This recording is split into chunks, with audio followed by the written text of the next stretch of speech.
Chris Christie dropped out. Chris Christie out of the race as of late in the day yesterday. The former New Jersey governor announced that he's dropping out during a town hall event in New Hampshire. He told supporters there's no longer a clear path to the nomination for him.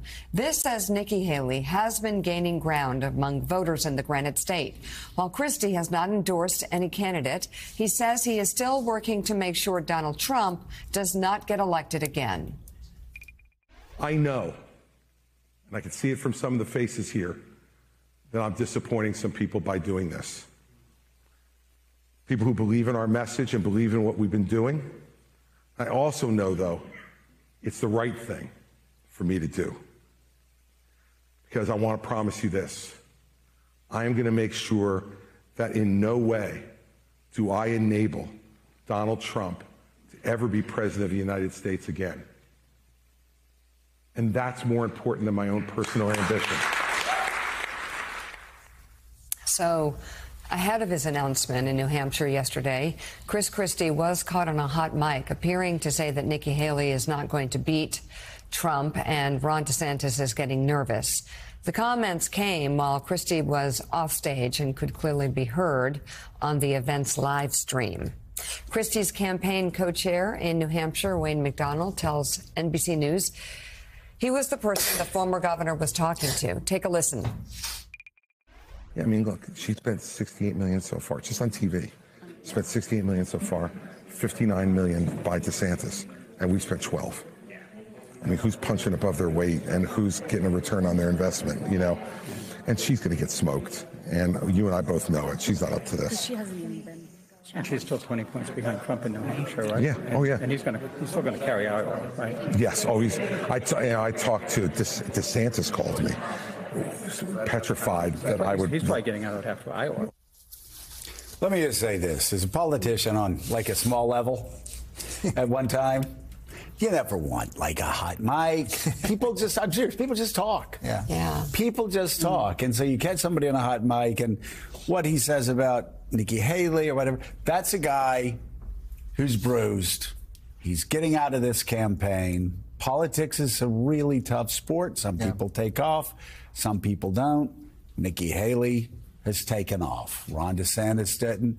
Chris Christie didn't. And so they're bruised egos there. I don't see an impact in the hot mic. But what about Christie getting out of the race? What's your thoughts on all of that? Actually? Well, I mean, the question is whether those voters go to Haley in New Hampshire, right? He's minimally supported across the country. It doesn't really matter too much. It only matters in New Hampshire. I think they do in New Hampshire, don't they? He does have to in Hampshire. New Hampshire had double digits. He had about 12%, right? Something like that. If all of those or 2/3 of those were to go to Haley, that bumps her up to a pretty solid second, maybe even catching up to Trump. And maybe that her expectations, though, are going to go too high. Maybe the being smoke comment actually is helpful to Haley because it keeps her from being overestimated and then suddenly a really strong second place showing no longer seems so impressive. But yeah, obviously that helps her. Yeah. And Susan Glasser, first of all, our friends at Comcast want to thank you and Peter for consolidating expenses coming in at the same time. One Uber, saving one Uber, two great minds. But it's all about the Uber. But Susan, this is coming together.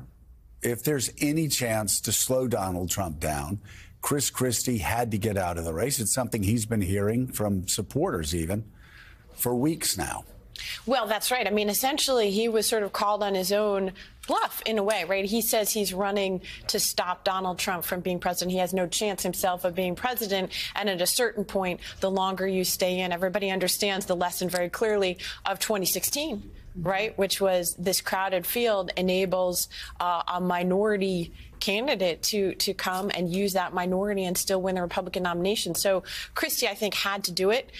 His comments suggest that he is not going to be endorsing Nikki Haley or Ron DeSantis anytime soon. I think we can be clear on that. But look, it's one of those things where the numbers suggest this is, even for Haley, the longest of long shots, right? But in the end, it's still the moment of decision, right? Basically, we're just a few days away from Donald Trump becoming, for all intents and purposes, the de facto nominee of the Republican Party. Republicans have just a few days left, in reality, to stop Donald Trump from once again being the nominee of their party. I don't think it'll happen, but there's a chance that it could. You know, Willie, it's interesting that you have the calendar the way you have the calendar. Donald Trump, actually, people in New Hampshire think that Donald Trump actually could lose to Nikki Haley, and there's a month between New Hampshire and South Carolina.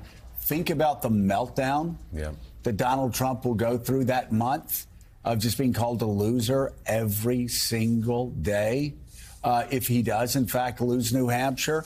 I think that's the sort of the way that you actually find a pathway into the Death Star and blow it up when it looks like there's no way. In this case, our Darth Vader just actually walks into the center of the Death Star for 30 days, presses the button, and blows his campaign and everybody around him up. Turn off the radar, just use the force to get in there. And that's exactly the plan from the Haley campaign, which is, okay, now we think we can get a whole bunch of Chris Christie supporters. We think maybe we eke out a victory over Donald Trump in New Hampshire, and the story of this primary changes completely, rolling into her backyard, of course, in South Carolina.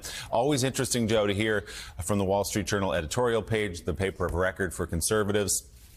Very clear this morning. Christie's good deed for the GOP. I'll just read a couple lines.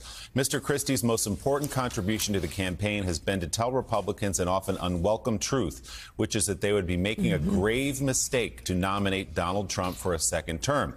It goes on later, quote, Republicans deserve a real nomination fight, not merely the coronation of a former president who could not win re-election.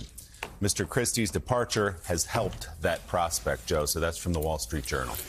And that line, a former president that could not win re-election. You know, it's very interesting that just even this past week, it's interesting. You know, a couple days ago, I heard campaign people saying, "Oh, there's no way Joe Biden could ever win." A week goes by and people go, it's pretty good speeches on Friday and Monday. That Pennsylvania poll's interesting. Wait a second. Seniors sure are breaking strong for Joe Biden.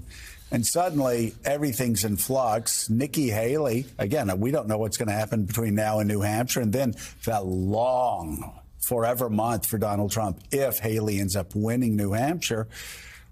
I'm sorry, I still think this thing's, I won't say it's wide open, but the Wall Street Journal editorial page, the takeaway line that most Republicans should know in their heart is they're going to nominate a guy who can't win. How do we know this? He lost in 2017, 2018, 2019, 2020, 2021, 2022, 2023. They actually think that the eighth time's going to be the charm?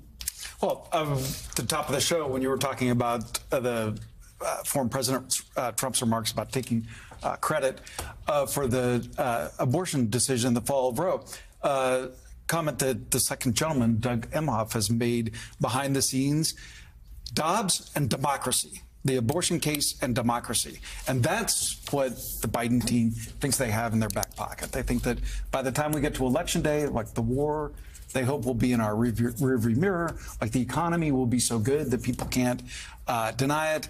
Abortion, as we've seen in the midterms, and the fact that our people, especially centrist voters, are they going to look in the mirror and vote for Donald Trump? Yeah. And Biden people are just convinced they will not.